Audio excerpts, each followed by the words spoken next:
Hello friends, welcome back to my channel. তো আজকের আমি একটা তোমাদের সাথে নতুন ডেজার্টের রেসিপি শেয়ার করলাম। নতুন না, এটা সবাই জানে। তো আমার মার হাতের পায়েস কিন্তু খুব ভালো হয়, তো সেটাই তোমাদের সাথে শেয়ার করলাম। তো বেশি কথা না বাড়িয়ে চলো রেসিপিটা দেখে নাও। তো আমি এখানে 1 লিটার দুধ নিয়ে নিয়েছিলাম। মা এটাকে ফুটিয়ে 500 মতো করে নিয়েছিল।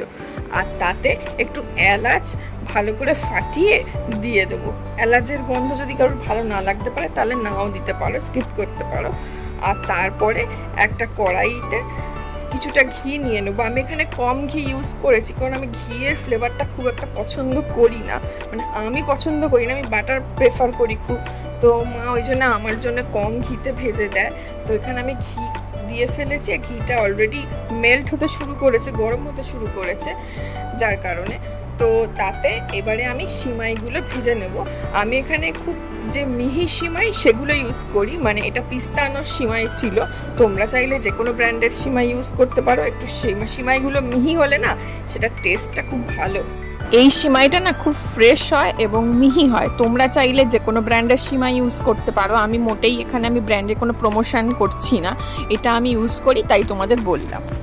সিমাইটা একটু ব্রাউনিশ করে ভেজে নেব, বেশি ভাজবো না, বেশি ভাজলে পুড়ে যাবে। মানে একটু লো ফ্লেমে গ্যাসে একটু ভেজে নেব।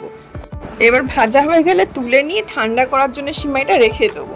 আর তারপরে যে পাত্রে আমি দুধটা গরম করতে দিয়েছিলাম সেই পাত্রের দুধটা দেখো অলরেডি ফুটে উঠেছে, আর আমার সিমাইও ঠান্ডা হয়ে গেছে। তো এই ভাজা সিমাইটা ওই দুধের মধ্যে দিয়ে দেবো, দিয়ে ভালো করে একটু মিশিয়ে নেবো। মনে রাখবে সিমাইটা যেন ঠান্ডা হয়।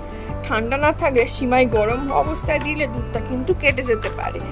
পায়েস কিন্তু অলমোস্ট রেডি হয়ে গেছে। এমন পর্যায়ে একটা ছোট পাত্র নিয়ে তাতে 1 কাপ আমুল স্প্রে দুধ দিয়ে আর একটু ঈষৎ উষ্ণ গরম জল দিয়ে ভালো করে গুলে রেখে দেবো। ভালো করে গুলে নিতে হবে। আর এই দুধের পরিবর্তে তোমরা কনডেন্স মিল্কও ইউজ করতে পারো। আমাদের কনডেন্স মিল্কটা ছিল না, সেজন্য আমুল স্প্রে দুধ ইউজ করেছি। আর তারপরে এটা রেখে দিয়ে ওই ফোটানো যে পায়েসটা ফুটছিল, ফুটন্ত অবস্থাতেই ওতে বাতাসা দিয়ে দেবো কিছুটা। বাতাসা দিলে পায়েসের টেস্টটা কিন্তু ভালো হয়। তো আমি সেখানে বাতাসা দিয়ে দেবো আর ভালো করে একটু ফুটতে দেবো যাতে বাতাসাগুলো গলে যায়। পরে ঘিয়ে রোস্ট করা যে কাজু কিশমিশগুলো ওগুলো আমি দিয়ে দেবো। আমি ঘিতে ভেজে নিয়ে একটু ঠান্ডা করতে রেখে দিয়েছিলাম, তো সেগুলো আমি দিয়ে দেবো। আর হ্যাঁ, আমি তো বলতে ভুলেই গিয়েছিলাম, দুধের পরিমাণ যা নেবে সিমাই একদম হাফের কম নেবে, তাহলে টেস্ট আসবে। এই পর্যায়ে যে আমুল স্প্রে দুধটা আমি লিকুইড করে রেখেছিলাম সেটা দিয়ে দেবো, দিয়ে ভালো করে একটু মিশিয়ে নেবো আর একটু ফুটতে দেবো।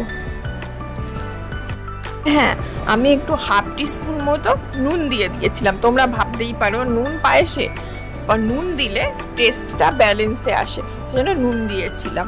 আমি এই ভিডিওটা করতে ভুলে গিয়েছিলাম। আর দেখ, পায়েস আমাদের রেডি।